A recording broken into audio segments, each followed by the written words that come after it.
नमस्कार, मैं हूं सौरभ शर्मा।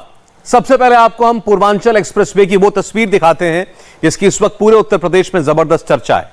पूर्वांचल एक्सप्रेसवे के ऊपर आज फाइटर प्लेन्स ने रिहर्सल की, जिसे देखने के लिए मुख्यमंत्री योगी आदित्यनाथ आए। 4 दिन बाद पूरी पिक्चर रिलीज होगी जब मोदी के सामने यहां इनॉग्रेशन होगा। अब पूर्वांचल एक्सप्रेसवे क्या है, ये क्यों इतना इंपॉर्टेंट है, इससे किसको फायदा होगा, ये सब आपको बताएंगे।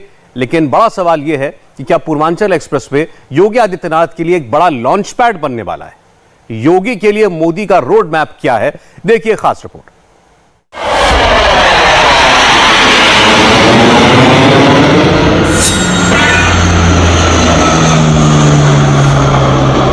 ये तो रिहर्सल है, फाइनल शो अभी बाकी है। योगी आदित्यनाथ ने तैयारियां देख ली हैं। 4 दिन बाद नरेंद्र मोदी आने वाले हैं। पूर्वांचल में राफेल गरजेगा।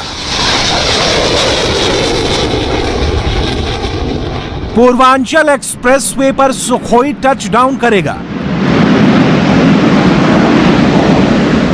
पाकिस्तान के अंदर घुसकर एयर स्ट्राइक करने वाला मिराज फाइटर भी यहां अपना दम दिखाएगा।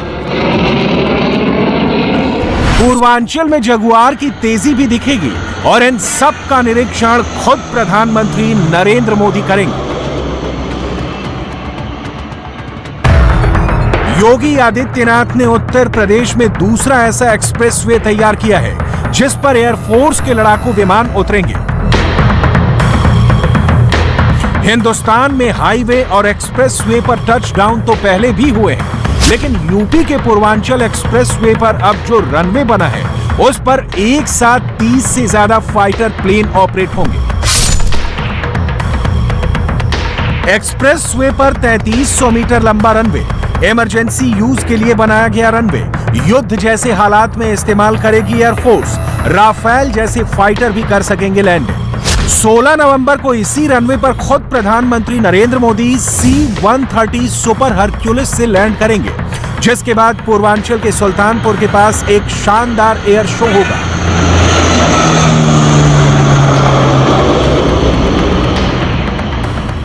पूर्वांचल एक्सप्रेसवे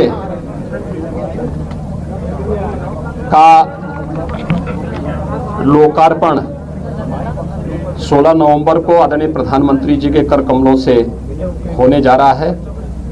एक्सप्रेसवे पूर्वी उत्तर प्रदेश की अर्थव्यवस्था की रीढ़ के रूप में जानी जाएगी। मोदी की एक खासियत है, मोदी जिस प्रोजेक्ट को शुरू करते हैं उसका उद्घाटन भी वही करते हैं। 40 महीने पहले नरेंद्र मोदी ने ही इस पूर्वांचल एक्सप्रेसवे की नींव का पहला पत्थर रखा था। अब मोदी इसका उद्घाटन करने आ रहे हैं। इन 40 महीनों में 19 महीने कोरोना संकट के थे, पूरा देश बंद था, लेकिन योगी ने पूर्वांचल एक्सप्रेसवे का काम कभी पूरी तरह बंद नहीं होने दिया। यूपी में चुनाव होने वाले हैं। चुनाव से पहले पूर्वांचल एक्सप्रेसवे के उद्घाटन से मोदी और योगी विरोधियों को मिर्च लग रही है। फिर भी सभी इतना तो मानते हैं कि पूर्वांचल एक्सप्रेसवे का काम ईमानदारी से हुआ है।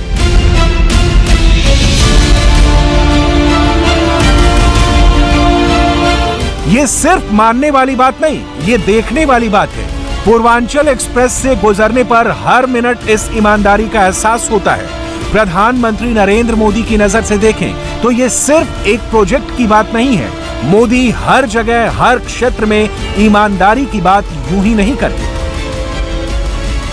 2014 के पहले कुछ सालों में देश के बैंकिंग सिस्टम को जिस प्रकार से नुकसान पहुंचाया गया था,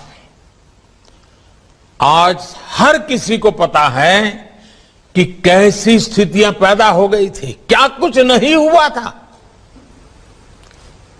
बीते 7 सालों में एनपीएस को पारदर्शिता के साथ रिकॉग्नाइज किया गया।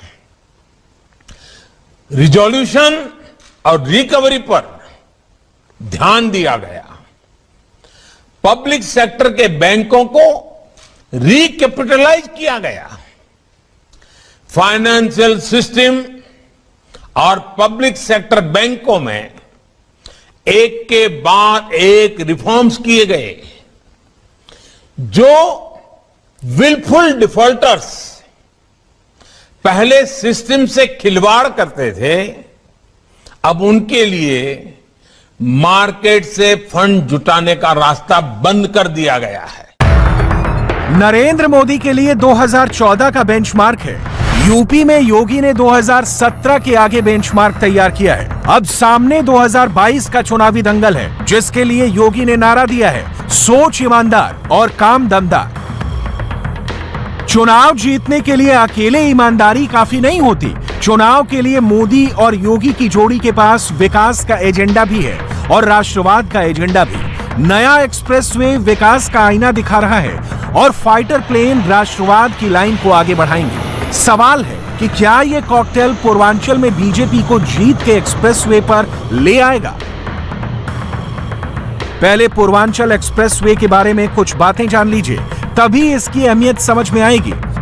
यूपी सरकार का सबसे बड़ा प्रोजेक्ट 42,000 करोड़ रुपए की लागत, 6 लेन वाली 341 किलोमीटर लंबी सड़क, लखनऊ से गाजीपुर तक 9 जिलों को ला, 18 फ्लाईओवर, 7 रेलवे ओवरब्रिज, 7 बड़े पुल, 118 छोटे पुल, 13 interchange, 6 toll plaza, 5 ramp plaza, 271 underpass, 503 पुलिया। ये योगी आदित्यनाथ ही हैं जिन्होंने इंश्योर किया कि काम समय पर पूरा हो और क्वालिटी से कोई समझौता ना हो। पूर्वांचल एक्सप्रेसवे इस महीने पूरा हो रहा है। बुंदेलखंड एक्सप्रेसवे अगले महीने बनकर के पूरा हो जाएगा। गोरखपुर एक्सप्रेसवे पर युद्ध स्तर पर कार्य चल रहा है और गंगा एक्सप्रेसवे तथा बलिया लिंक एक्सप्रेसवे पर हमारी कार्रवाई आगे बढ़ रही है। पूर्वी उत्तर प्रदेश की देश से इस एक्सप्रेसवे की बहुत बड़ी भूमिका होगी। आज मैंने इसकी समीक्षा की है। लखनऊ के चांदसराय गांव से शुरू होकर NH-19 पर गाजीपुर के हैदरिया गांव तक जाने वाला पूर्वांचल एक्सप्रेसवे लखनऊ, बाराबंकी, अमेठी, सुल्तानपुर, अयोध्या, अंबेडकर नगर, आजमगढ़, मऊ और गाजीपुर के लोगों के लिए फायदेमंद होगा। ये वही इलाका है जो पिछले कुछ चुनावों से बीजेपी के लिए मजबूत गढ़ बन गया है। पूर्वांचल में बीजेपी अपनी पोजीशन को कंसोलिडेट कर रही है, जिसमें यह एक्सप्रेसवे उसके लिए मददगार साबित होगा। यूपी विधानसभा की 1/3 सीटें पूर्वांचल में पड़ती हैं। पूर्वांचल में यूपी के 28 जिले आते हैं। यहां विधानसभा की 164 सीटें हैं। 2017 में बीजेपी ने 115 सीटों पर कब्जा जमाया था। सपा ने 17, बसपा ने 14, कांग्रेस को 2 सीटें मिली थी। अन्य पार्टियों और निर्दलियों को 16 सीटें मिली थी। पूर्वांचल का पिछले 3 दशकों का इतिहास उठाकर देख लीजिए। किसी भी एक पार्टी के लिए ऐसा समर्थन 2017 से पहले कभी नहीं रहा। 2022 में बीजेपी उस पोजीशन को और स्ट्रॉन्ग करने में जुटी है। पश्चिमी उत्तर प्रदेश में किसान आंदोलन के असर को पूरब में जीरो करने के लिए पूर्वांचल बीजेपी के लिए जरूरी है। इसीलिए यहां प्रधानमंत्री के दौरे भी ज्यादा रखे जा रहे हैं। पिछले 1 महीने में मोदी तीसरी बार पूर्वांचल के दौरे पर हैं। 20 अक्टूबर को कुशीनगर इंटरनेशनल एयरपोर्ट का उद्घाटन, 25 अक्टूबर को काशी में आत्मनिर्भर स्वस्थ भारत योजना की शुरुआत, 25 अक्टूबर को ही सिद्धार्थनगर से 9 मेडिकल कॉलेजों का उद्घाटन और अब 16 नवंबर को सुल्तानपुर में पूर्वांचल एक्सप्रेसवे का उद्घाटन। नरेंद्र मोदी के साथ रक्षा मंत्री राजनाथ सिंह भी हिंडन एयरबेस से सुपर हरक्यूलिस में बैठकर सुल्तानपुर पहुंचेंगे। उससे पहले रक्षा मंत्री यूपी में एक बड़े प्रोजेक्ट में लगे हुए हैं। लखनऊ में आज राजनाथ सिंह ने योगी आदित्यनाथ के साथ बड़ी मीटिंग की। राजनाथ और योगी ने यूपी के डिफेंस इंडस्ट्रियल कॉरिडोर में इन्वेस्टमेंट बढ़ाने पर चर्चा की। और मैं मानता हूं कि हमारे देश को जल्द से जल्द आत्मनिर्भर बनाने की कैपेसिटी यदि किसी में है तो सचमुच आप सबके अंदर ही है। हमारी प्राइवेट इंडस्ट्री है उनके अंदर ही है। और ऐसा नहीं है कि मैं आप लोगों के बीच हूं इसलिए मैं यह बात आपसे कह रहा हूं। यह बात मैंने इससे पहले भी कई ऐसे प्लेटफॉर्म्स रहे हैं जिन प्लेटफॉर्म्स पर इसकी चर्चा मैंने आप लोगों के सामने की है। इसलिए हमारी सरकार डिफेंस इंडस्ट्री से जुड़ी जरूरतों को पूरी करने के लिए पूरी तरह से कमिटेड है और यह दोनों डिफेंस इंडस्ट्रियल कॉरिडोर इसी कमिटमेंट के ही परिणाम है। डिफेंस कॉरिडोर बनाकर अपने ही देश में सेना के काम आने वाले हथियारों का उत्पादन करना बीजेपी की राष्ट्रवादी योजना का हिस्सा है। डिफेंस को इंडस्ट्री से जोड़कर रोजगार के नए अवसर बनाना विकास की तरफ कदम है। एक काम से दोनों मकसद पूरे होते हैं, इसलिए योगी भी इस प्रोजेक्ट में खास दिलचस्पी रखते हैं। 2017 तक हमारे पास केवल 2 एयरपोर्ट हमारे फंक्शनल थे। आज हमारे 9 एयरपोर्ट फंक्शनल हैं और हम लोग वर्तमान में लगभग 12 नए एयरपोर्ट के निर्माण की कार्रवाई को तेजी के साथ आगे बढ़ा रहे हैं, जिनमें से 3 एयरपोर्ट हमारे इंटरनेशनल एयरपोर्ट हैं, लखनऊ, वाराणसी और कुशीनगर। 2 इंटरनेशनल एयरपोर्ट हमारे भी जिन पर कार्य या तो प्रारंभ हो चुका है या होने जा रहा है, एक अयोध्या में और दूसरा गौतम बुद्ध नगर के जेवर में। जेवर एयरपोर्ट का आधारशिला प्रधानमंत्री जी के कर कमलों से इसी 25 नवंबर को वहां पर रखने की तैयारी चल रही है और उसको हम लोग वहां पर बना करके 2023 में उसे हम फंक्शनल भी करेंगे। पूर्वांचल में मोदी के सबसे भरोसेमंद सिपहसालार अमित शाह भी एक्टिव हो गए हैं। केंद्रीय गृह मंत्री भी मिशन यूपी में लग गए हैं। अमित शाह काशी में सभी 403 विधानसभा सीट के पार्टी पदाधिकारियों और प्रभारियों के साथ बैठक कर रहे हैं। यहां से वो आजमगढ़ भी जाएंगे, जो पूर्वांचल का एक बड़ा सेंटर है। उत्तर प्रदेश के मुख्यमंत्री योगी आदित्यनाथ सुल्तानपुर भी गए। उन्होंने पीएम मोदी के कार्यक्रमों के बारे में समीक्षा की और सभी तैयारियों को देखा। उसके बाद योगी काशी गए, जहां उन्होंने गृह मंत्री अमित शाह के कार्यक्रम में समय से शामिल होना था। योगी समय से पहुंचे भी और कार्यक्रम में शरीक भी हुए। इससे पहले योगी आदित्यनाथ देश के रक्षा मंत्री राजनाथ सिंह के साथ डिफेंस कॉरिडोर के कार्यक्रम में भी शामिल हुए थे। ऐसा करना किसी भी मुख्यमंत्री के लिए आसान नहीं होता है, लेकिन योगी आदित्यनाथ इस काम को लगातार बखूबी अंजाम दे रहे हैं। योगी जानते हैं कि 2022 के चुनाव में भारतीय जनता पार्टी को 300 के पार पहुंचाना है, तो उन्होंने हर स्थिति से निपटना होगा और हर मुश्किल चुनौतियों का सामना करना होगा। पूर्वांचल में मोदी की टीम एक तरफ से नहीं, चारों तरफ से घेरा बना रही है। इन तैयारियों के बीच 16 नवंबर को जब प्रधानमंत्री सुल्तानपुर पहुंचेंगे, तब भगवा और तिरंगा एक साथ लहराएगा। आज राहुल गांधी ने नई हिंदुत्व कथा सुनाई। इस हिंदुत्व कथा में धर्म कम है, सियासत ज्यादा है। दरअसल ये वही हिंदुत्व कथा है जिसका एक चैप्टर सलमान खुर्शीद ने खोला, दूसरा चैप्टर राशिद अल्वी ने पढ़ा और तीसरा राहुल गांधी ने एक वीडियो में जारी करके समझाया। क्या हिंदू और हिंदुत्व अलग है? क्या राहुल गांधी हिंदू वोट को बांटने के लिए एक नया फॉर्मूला लेकर आए हैं? क्या हिंदुत्व के नाम पर हिंदुओं को कोसकर मुसलमान का वोट पाएगी कांग्रेस? क्या हिंदुत्व बहाना है और मुसलमान वोट पर निशाना है? राहुल गांधी ने जो कहा और जो नहीं कहा, दोनों बातें इस रिपोर्ट में।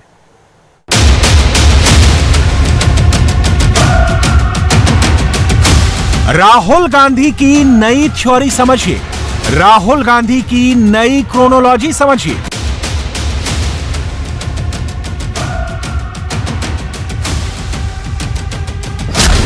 थ्योरी नंबर 1, हिंदू अलग है, हिंदुत्व अलग है। आगे समझाएंगे, पहले सुनिए, फिर राहुल ने ऐसा क्यों कहा, इसका विश्लेषण करेंगे। 2014 से पहले हमारे लिए ट्रेनिंग ऑप्शनल हो सकती थी। विचारधारा की जो लड़ाई थी वो फोकस्ड नहीं थी। आज के हिंदुस्तान में विचारधारा की लड़ाई सबसे जरूरी लड़ाई हो गई है। आइडियोलॉजिकल लड़ाई सबसे जरूरी लड़ाई हो गई है। ये जो हमारी विचारधारा है, इसको हम कांग्रेस की विचारधारा कहते हैं, मगर ये हमसे बहुत पुरानी है। बीजेपी हिंदुत्व की बात करती है,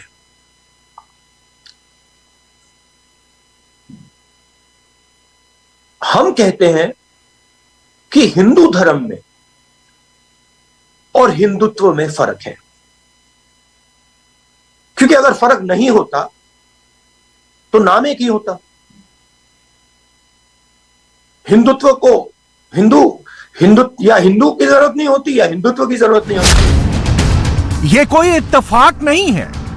तक कर दी गई है इस बार? अरे कंप्लेन कर दी थी। यहाँ आकर टमाटर भी फेंक सकते थे, वो तो सब करते ही हैं, इसीलिए तो किताब लिखी है। अगर मैं इस बात से डरता तो मैं किताब ना लिखता।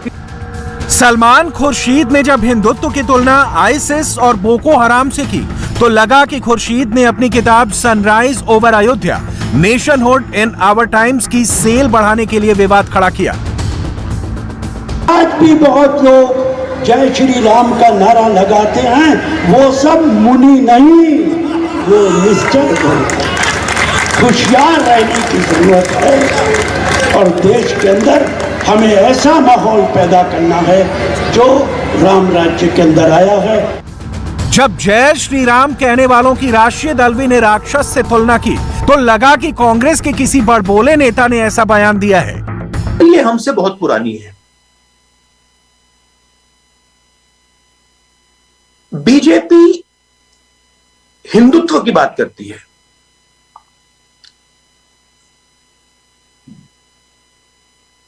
हम कहते हैं कि हिंदू धर्म में और हिंदुत्व में फर्क है। लेकिन जब राहुल गांधी ने भी हिंदुत्व की एक ही लाइन पर बयान दिया तो इसका असली मतलब समझ में आ गया। विचारधारा की लड़ाई में सवाल नैरेटिव का आ गया है। हिंदुत्व का सबसे बड़ा चैंपियन कौन है? हिंदुत्व की सबसे सही विचारधारा किसकी है? हिंदू धर्म का सबसे बड़ा नेता कौन है? डिबेट इस पर हो रही है। राहुल गांधी पर बीजेपी का जवाब आया है, सुनिए। यह कांग्रेस का और गांधी परिवार का चरित्र रहा है कि जब भी उनको मौका मिलता है तो हिंदू धर्म के ऊपर प्रहार जरूर करते हैं, अवश्य करते हैं। भगवान श्री राम के ऊपर अविश्वास जरूर व्यक्त करते हैं। मैं आज कहना चाहूंगा इस प्रेस कॉन्फ्रेंस के माध्यम से, ये जो सलमान खुर्शीद हिंदू धर्म के विरोध में कहते हैं, उसको बोको हराम या आईएस से कंपेयर करते हैं, या जब शशि थरूर हिंदू तालिबान कहते हैं, या जब सैफरन टेररिज्म कहा जाता है, ये दिग्विजय सिंह जी या मणिशंकर अय्यर हिंदू धर्म के खिलाफ कहते हैं, तो ये इनके निजी वक्तव्य नहीं होते हैं, ये कोई स्टैंड अलोन वक्तव्य नहीं होता है। दरअसल ये संयोग नहीं, ये प्रयोग है। और जो प्रयोगशाला के सबसे बड़े नेता हैं, प्रयोगशाला के मुख्य अध्यापक हैं, वो खुद गांधी परिवार के राहुल गांधी हैं। ये राहुल गांधी जी के बहकाने के बाद, राहुल गांधी जी के पढ़ाने के बाद, राहुल गांधी जी के कहने के बाद सलमान खुर्शीद, शशि थरूर, दिग्विजय जी, मणिशंकर अय्यर, फहरिस्त बहुत लंबी है, ये लोग हिंदू धर्म के विरोध में अनर्गल वक्तव्य देते हैं। इनकलाब नामक एक बहुत बड़े उर्दू अखबार ने राहुल गांधी जी का वक्तव्य छापा था, हां हम मुसलमानों की पार्टी है। ये सब बातें छुपी नहीं हुई हैं, ये जनता के सामने है। बंधुगण, मैं आपको यह भी याद दिलाना चाहूंगा, जब राहुल गांधी जर्मनी में जाते हैं और जर्मनी में उन्होंने किस प्रकार से भारत की मूल संस्कृति, भारत की सभ्यता के खिलाफ उन्होंने वक्तव्य दिया था। उन्होंने कहा था कि भारत में महिलाओं के खिलाफ जो अत्याचार होते हैं उसकी वजह भारतीय संस्कृति है। भारतीय संस्कृति के कारण महिलाओं के ऊपर अत्याचार होता है। आपको यह भी याद होगा कि एक ऐसा वक्त था जब राहुल गांधी जी ने कहा था, मंदिर जाने वाले लड़कियां छेड़ते हैं, और मैं लिख के लाया हूं, हिंदू धर्म में मंदिर जाने वाले लोग लफंगे होते हैं। राहुल गांधी इलेक्शन से ठीक पहले जाते हैं मंदिर, वो वोट मांगने जाते हैं, वो वोट की राजनीति करने जाते हैं, और यहां वो कह रहे थे मंदिर जाने वाले लफंगे होते हैं और लड़कियां छेड़ते हैं। कितना संयोग है, कितना प्रयोग है, लेकिन सच ये है कि आने वाले चुनाव में हिंदू और हिंदुत्व का बड़ा उपयोग है। लोगों के मन में सवाल उठ रहे हैं कि अब कांग्रेस पार्टी अचानक से हिंदू और हिंदुत्व की बात क्यों कर रही है। आपको जानकर हैरानी होगी कि इसके पीछे कांग्रेस की मुस्लिम वोट बैंक की राजनीति है। दरअसल कांग्रेस को लगता है कि यूपी चुनाव में मुस्लिम वोटर्स समाजवादी पार्टी की तरफ जा रहे हैं, लिहाजा कांग्रेस की रणनीति है कि कुछ ऐसा किया जाए जिससे कि कांग्रेस के परंपरागत मुस्लिम वोटर्स उसके साथ वापिस आ जाए। उदाहरण के लिए पश्चिमी उत्तर प्रदेश में कई ऐसी सीटें हैं जहां पर कांग्रेस का परंपरागत मुस्लिम वोट बैंक रहा है। साफ है कि हिंदू और हिंदुत्व की बात करना कांग्रेस की चुनावी स्ट्रेटजी का हिस्सा है। सियासत के खेल में जरूरी नहीं कि पासा पलट ही जाए, कभी कभी नफे से ज्यादा नुकसान हो जाता है। कांग्रेस ने हिंदू और हिंदुत्व पर चर्चा तो छेड़ दी है, लेकिन इससे फायदा कितना होगा, ये बड़ा प्रश्न है, क्योंकि सामने मोदी हैं, मोदी की पार्टी है, जिनका हिंदू धर्म और हिंदुत्व दर्शन का झंडा अकेले उठाकर चलने का अपना दावा है। बीजेपी का हिंदुत्व क्या है, मोदी ने 2 साल पहले समझाया था। उसे सुनाने से पहले राहुल गांधी की हिंदुत्व पर दूसरी थ्योरी सुनिए। कांग्रेस के शिवा, बीजेपी के शिवा में फर्क है।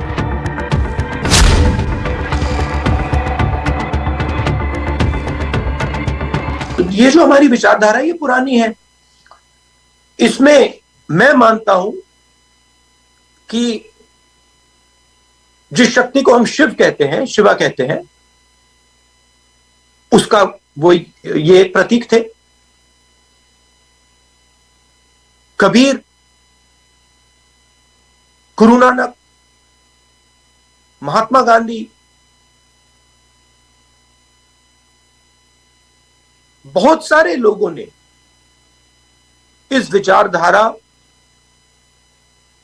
को अपनाया और फैलाया।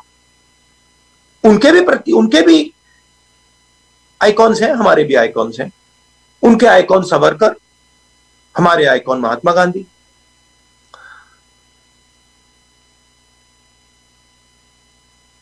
हमने जिस प्रकार से अपनी विचारधारा को, जिस गहराई से अपनी विचारधारा को समझना चाहिए और फैलाना चाहिए, वो हमने पहले हम करते थे, वो हमने छोड़ दिया। और उसके कारण थे, किसी की गलती नहीं मगर कारण थे। मगर अब समय आ गया है कि हमने अपनी विचारधारा को अपने संगठन में गहरा करना है। 2018 में भी हिंदू और हिंदुत्व पर चर्चा शुरू हुई थी। उस वक्त नरेंद्र मोदी ने हिंदू धर्म और हिंदुत्व को अपने तरीके से समझाया था। राहुल गांधी को अपनी विचारधारा बताई थी। हजारों साल पुरानी ये संस्कृति है, ये परंपरा है। ऋषियों मुनियों के तपस्या से निकला हुआ ये ज्ञान का भंडार है। हर युग में, हर कसौटी से खरा उतरा हुआ ये हिंदुत्व एक विपुल विरासत है। और ये हिंदुत्व, ये हिंदू का ज्ञान इतना अगाध है, इतना अगाध है, इतना विशाल है, इतना चिर पुरातन है, इतना चिरंजीव है, ये इतना हिमालय से भी ऊंचा है, समंदर से भी गहरा है। ऋषि मुनियों ने भी कभी दावा नहीं किया कि उनको हिंदू और हिंदुत्व का पूरा ज्ञान है। किसी ने नहीं किया। ये इतना विशाल है कि कोटि कोटि जन्मों के बावजूद भी इस पूरे ज्ञान को समेटना इंसान के बस की बात नहीं है। ये तो एक छोटा कामदार है। ये मोदी तो ऐसा कामदार है, मैं इस अगाध ज्ञान का भंडार मेरे पास है, ऐसा दावा कभी नहीं कर सकता हूं। नामदार कर सकते हैं।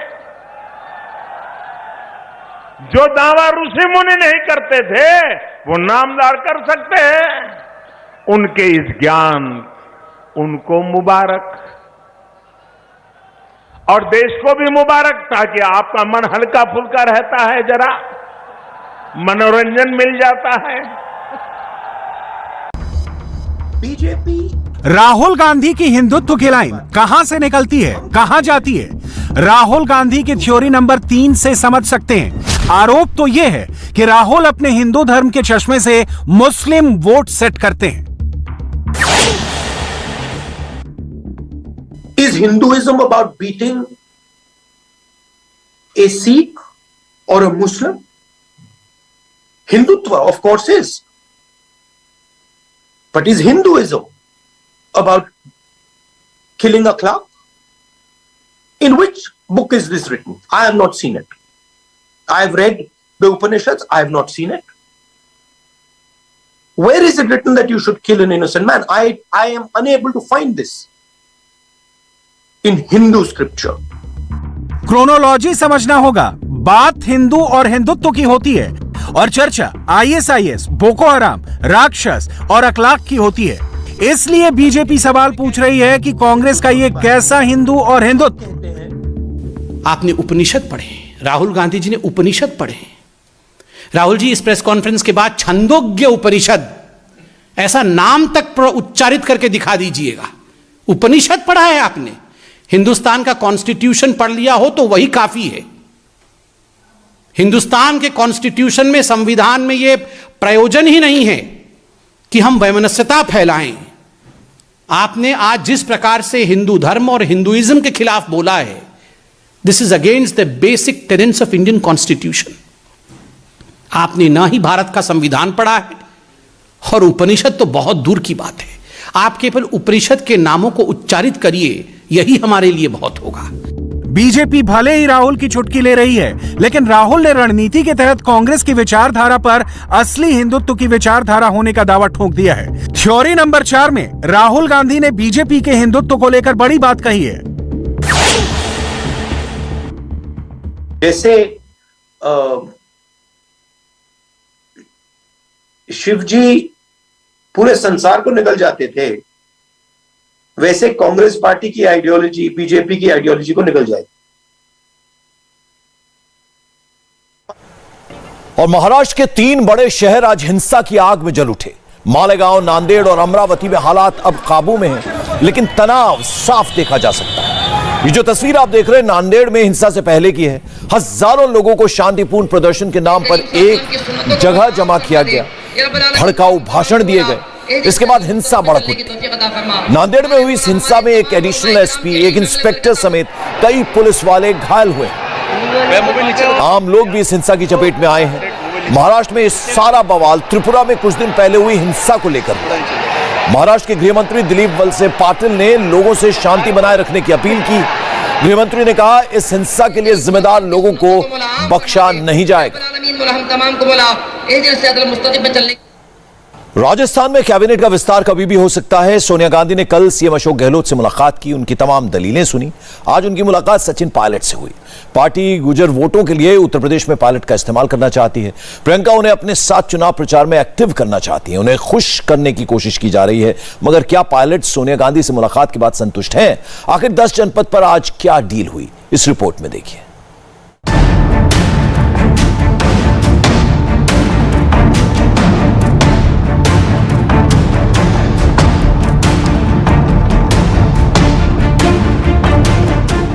बहुत अच्छी बातचीत हुई, क्योंकि गुरुवार को गहलोत, जो कुछ बातें हमने रखी थी साल भर पहले, शुक्रवार को सचिन। 10 जनपद पर राजस्थान को लेकर हलचल तेज है। राजस्थान कैबिनेट में विस्तार अब तय माना जा रहा है। अब तक गहलोत इसे किसी न किसी बहाने टालते रहे, तारीख पर तारीख देते रहे, मगर सोनिया गांधी इस मामले को लेकर सीरियस हैं। सारे गिरबान सचिन पायलट के हैं। पार्टी में दरार और तकरार का खतरा भी उन्हीं के खेमे से है, लिहाजा पायलट को सोनिया ने शुक्रवार को तलब किया। पायलट सोनिया गांधी से मिलकर निकले तो उनके चेहरे पर जो ऊर्जा थी उससे साफ था कि आश्वासन ठोस मिला है। हालांकि पायलट ने खुलकर कुछ नहीं बोला, मगर जितना बोला उतने से ही तस्वीर साफ हो गई। पायलट 2023 में मजबूती से चुनाव के लिए जुटने की बात कर रहे हैं। देखिए, बीच में बहुत सारी बातें आई थी, कोरोना भी था, लॉकडाउन हो गया था, कुछ विलम्ब जरूर हुआ, लेकिन मुझे लगता है कि अगर कहीं जरूरत है बदलाव करने की सरकार में, संगठन में, उसमें एआईसीसी और जो प्रदेश की सरकार है, मुख्यमंत्री जी हैं, वो बात कर उचित समय पर सही निर्णय लेंगे। लेकिन मैं ऐसा मानता हूं कि अब 2 साल से कम का समय रहा है अगले चुनावों के लिए, और हम लोग चाहते हैं कि हम पूरी मुस्तैदी से, पूरी ताकत से वो चुनाव लड़ें, क्योंकि हमेशा राजस्थान में होता रहा है कि 5 साल सरकार कांग्रेस की रहती है, फिर 5 साल बाद भाजपा की आ जाती है। और इस बार बहुत मजबूती से हम चाहते हैं संगठन को तैयार करें, वर्कर्स को मान सम्मान मिले, सबका पार्टिसिपेशन हो, सबकी भागीदारी हो, संतुलन हो, राज्य के अलग अलग हिस्सों का, सामाजिक जो हमारे तबके अलग अलग, उन सबको साथ लेकर चलें और ये परिपाटी तोड़ने का काम हम लोग करें। 23 के चुनाव के लिए अभी से हमें काम करना पड़ेगा और मैं समझता हूं क्योंकि लोकसभा चुनाव भी 24 में होंगे, तो राजस्थान में सरकार रिपीट करना अनिवार्य है, बहुत जरूरी है और मुझे लगता है कि सरकार और संगठन अगर मजबूती से काम करेंगे तो अवश्य हम कर पाएंगे। जुलाई 2020 में सचिन पायलट ने अशोक गहलोत के खिलाफ बगावत का बिगुल फूंका था। प्रियंका गांधी की पहल पर समझौता इसी बात पर हुआ था कि पायलट के लोगों को मंत्रिमंडल में जगह मिलेगी, मगर इस आश्वासन को मिले भी 1.5 साल के करीब होने वाला है। पायलट इस बात पर पिछले दिनों अपनी नाराजगी का भी इजहार कर चुके थे। पंजाब में जो कुछ पिछले दिनों हुआ और चुनाव में जब 6 महीने से भी कम का वक्त बचा है और जिस तरह से वहां अब तक नवजोत सिंह सिद्धू के धमाके हो रहे हैं, कैप्टन अमरिंदर सिंह पार्टी छोड़कर चले गए, इससे कांग्रेस आलाकमान राजस्थान को लेकर भी आशंकित है। इसकी एक बड़ी वजह यूपी का चुनाव भी है। पंजाब में हुई चूक कांग्रेस हाईकमान राजस्थान में बिल्कुल भी नहीं दोहराना चाहता है और शायद यही वजह है कि कांग्रेस का शीर्ष नेतृत्व अशोक गहलोत और सचिन पायलट के बीच में संतुलन बिठाने में लगा है। राजस्थान में विधानसभा चुनाव साल 2023 में होंगे, लेकिन उससे पहले एक और महत्वपूर्ण विधानसभा चुनाव उत्तर प्रदेश में होगा जो 2022 में होगा। सचिन पायलट को गुर्जरों का बड़ा नेता माना जाता है और उत्तर प्रदेश और राजस्थान का जो बॉर्डर है वहां पर कई सारे ऐसे इलाके हैं जहां पर गुर्जरों की संख्या काफी ज्यादा है। ऐसे में कांग्रेस पार्टी आने वाले उत्तर प्रदेश के 2022 के विधानसभा चुनाव में सचिन पायलट को वहां कैंपेनिंग में इस्तेमाल कर गुर्जरों को लुभाने का काम उन्हें दे सकती हैं। फिलहाल तो सचिन पायलट केंद्र से किसी तरह के नेतृत्व से इनकार कर रहे हैं, मगर चर्चा है कि सचिन पायलट को आने वाले दिनों में उत्तर प्रदेश के गुर्जर बहुल इलाकों में कैंपेनिंग की जिम्मेदारी दी जाएगी। वो प्रियंका के साथ यूपी में वही भूमिका अदा करेंगे जो ज्योतिरादित्य सिंधिया अदा कर रहे थे। सोनिया गांधी से मुलाकात के पहले सचिन ने प्रियंका गांधी से भी मुलाकात की। प्रियंका ने अशोक गहलोत से भी राजस्थान मंत्रिमंडल को लेकर चर्चा की है। राजस्थान में 30 कैबिनेट पोस्ट हैं, जबकि सीएम को मिलाकर 21 ही कैबिनेट मंत्री हैं। जाहिर है 9 मंत्री पद अभी भरे जाने हैं। राजस्थान कैबिनेट में एक भी दलित मंत्री नहीं है। कैबिनेट में वैश्य समाज से 4 मंत्री हैं, एमएलए 5 या 6 ही हैं। सचिन पायलट ने डिमांड की है कि कैबिनेट विस्तार में बैलेंस रखा जाए, दलितों और आदिवासियों का प्रतिनिधित्व बढ़ाया जाए। जाहिर है सचिन पायलट के संतुलन की मांग के पीछे अपना समीकरण है। वो अपने ज्यादा से ज्यादा लोगों को कैबिनेट में लाना चाहते हैं, जबकि गहलोत इशारा कर चुके हैं कि वो दूसरी पार्टियां छोड़कर आए लोगों को भी मंत्रिमंडल में जगह देना चाहते हैं। तो असल मामला मेरा आदमी तेरा आदमी का है, मगर जब यही बात सचिन पायलट के सामने उठती है तो वो इसे तत्काल खारिज करते हैं। मीडिया में बहुत लंबे समय से चल रहा है, ये फलां का ग्रुप है, ये मेरा है, ये तेरा है। हम सब कांग्रेस पार्टी के ही लोग हैं, कांग्रेस पार्टी के सिंबल पर जीत के आए थे, तो ये तेरा मेरा का समय है नहीं, सब मिलकर चल रहे हैं। और जैसे मैंने कहा, क्योंकि कुछ वैकेंसीज हैं प्रदेश की सरकार में, उसको भरना है और कुछ बैलेंस है उसको भी हमें सेट करना है, तो इसमें कोई तेरे मेरे की बात ही नहीं है। इसमें जो देखो अनुभव, experience, credibility, performance, regional balance, cast combination, सबको संदर्भ में रखकर पार्टी अगला निर्णय लेगी। जैसे मैंने कहा, मुझे विश्वास है, सोनिया जी से आज लंबी बात हुई, अच्छी बात हुई और मुझे लगता है कि वो सारे इश्यूज को समझ रही हैं, सारे फीडबैक उनके पास जा रहा है और उचित समय पर सही निर्णय लिया जाएगा। पहले गहलोत सचिन पायलट के करीबी 3 विधायकों को ही कैबिनेट में लेना चाहते थे, मगर प्रियंका गांधी से गहलोत और पायलट की मुलाकात के बाद माहौल बदला है। राजस्थान विवाद सुलझाने में प्रियंका की शुरू से अहम भूमिका रही। अब तक राजस्थान से जुड़ी जितनी मीटिंग्स हुई उनमें प्रियंका खुद मौजूद रही। चर्चा है कि पायलट के 4 से 5 लोग मंत्रिमंडल में जगह पा सकते हैं। यही नहीं, अगर एक व्यक्ति एक पद का फॉर्मूला चला तो पंजाब प्रभारी हरीश चौधरी, गोविंद डोटासरा और रघु शर्मा की मंत्रिमंडल से छुट्टी भी हो सकती है। पायलट जब कहते हैं कि जिन कार्यकर्ताओं को बीजेपी के शासन में नुकसान उठाना पड़ा, उन्हें तो सम्मान मिलना ही चाहिए। जिन कार्यकर्ताओं ने 5 साल बीजेपी के शासन में धरने दिए, पदयात्राएं करी, भूख हड़ताल करी, लाठियां खाई, जेलों में गए, अपना व्यक्तिगत नुकसान कराया, उन सब लोगों को मुझे लगता है कि सही पहचान देकर, मान सम्मान देकर अगर हम आगे रखकर काम करेंगे तो अच्छे परिणाम हमारे हो जाएगा सर। इसके बारे में निर्णय अजय माकन जी और सोनिया गांधी जी। इससे पहले राजस्थान के सीएम अशोक गहलोत ने गुरुवार को सोनिया गांधी से मुलाकात की। मुलाकात के बाद औपचारिक तौर पर उन्होंने कहा कि रीशफल का सारा मामला उन्होंने हाईकमान पर छोड़ दिया है, मगर सूत्रों का कहना है कि गहलोत ने पार्टी के वफादारी को वहां भी मुद्दा बनाया। वो हर उस सेक्शन का रिप्रेजेंटेशन चाहते हैं जिसने उनकी सरकार बचाने और चलाने में मदद की है। उपचुनावों में जीत से उन्हें और हौसला मिला है। कैबिनेट रिशफल होगा या नहीं होगा, सिर्फ हाँ या ना इसमें जवाब होगा तो कब होगा? देखिए, तो हाईकमान तय करेगा कि कब रिशफल होना है। हमने छोड़ दिया हाईकमान पर। जो मुझसे इंक्वायरी की गई राजस्थान के बारे में, मैंने ब्रीफ कर दिया है, सब बातें ठीक है। और अजय माकन जी हमारे महामंत्री आते रहते हैं वहाँ पर, उनको सारी जानकारी वहाँ पर है। मैं उम्मीद करता हूँ कि वो कांग्रेस प्रेसिडेंट से बात करेंगे, राहुल गांधी से बात करेंगे। इंडिया टीवी हर वक्त हर जगह डाउनलोड करने के लिए सर्च करें India TV news Google play store या ऐप स्टोर पर।